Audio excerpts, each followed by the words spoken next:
যে চন্দ্রকেতুর কথা তুমি যেটা বললে ওর প্লাস ধাইয়া ধাইয়াটা তো ধরো 2.5 বছর ভোগ করলো, তারপরে কিন্তু চন্দ্রকেতু যেটাকে তুমি মেইন জায়গাটা বলে একটা কনফিউশন, ওটাই যদি ঠিক না হয় তাহলে তো আলটিমেটলি আরও না স্যাটিসফাইড তো পাবে না।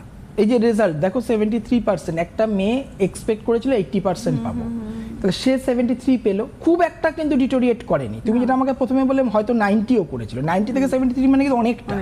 সে 80% এক্সপেক্ট করলে সেই যদি 60 বা 62 পেতো আমরা বলতাম খুব কমে গেছে। সেখানে 73 গেছে, ধাইয়ার জন্য এটা ঠিক আছে, কারণ উইদাউট এনি রেমেডি তুমি পরীক্ষা দিয়েছো। রেমেডি থাকলে তোমাকে 80 না এই 4টা 85 থেকে 87 পাওয়ার মতন চান্স ছিল, তোমার রেমেডি নেই, 73 পেয়েছো, এটাতে আমার কোনো রকম কোনো অভিযোগ নেই তোমার প্রতি। কিন্তু তুমি সবসময় কনফিউজড থাকবে, এই যে কোনো পার্টনার চুজ করলে পরবর্তীকালে সেখানে না এটার থেকে আমার ওই ছেলেটা ভালো ছিল, চাকরি পেলে না এই চাকরিটা বেকার করলাম, এর থেকে আমি এই চাকরিটা করলে স্যালারিটা বেশি থাকতো।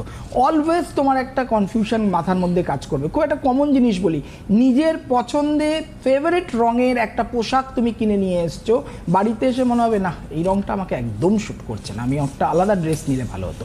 সব বিষয়ে তুমি কনফিউজড দেখবে। এটার প্রতিকার না করলে জীবনে চলার পথে ভীষণ হোঁচট খাবে।